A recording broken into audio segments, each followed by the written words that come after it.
একাত্মতা ঘোষণা করে। আমরা স্পষ্ট করে বলতে চাই, আমরা যুদ্ধ কথা রাখতে গত 10 দিন লাখ থেকে রাস্তায় রয়েছি। আমি যখন সবাই অসুস্থ হয়ে যেতে পারি, আমি আপনাদেরকে বলতে চাই, কোন ষড়যন্ত্রের চাপে পড়ে আমার মুখ থেকে যদি বের করা হয়, এই আমি আন্দোলন প্রত্যাহার করেছি, আপনারা নিজের আন্দোলন চালিয়ে যাবেন। আমি স্পষ্ট করে বলতে চাই, যতই ষড়যন্ত্র আসুক, যতই প্রসার আসুক, যতই বিভক্তি আসুক, আমাদের এই জুলাইয়ের ঐক্যবদ্ধ শক্তিকে আলাদা করতে পারবে না।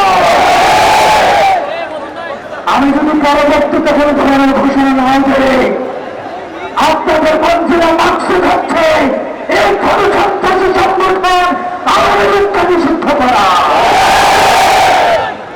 আওয়ামী লীগকে নিষিদ্ধ না করা পর্যন্ত সংগ্রামী ভাইরা, সংগ্রামী ভাইরা, আপনারা এই রাজপথ ছাড়বেন না।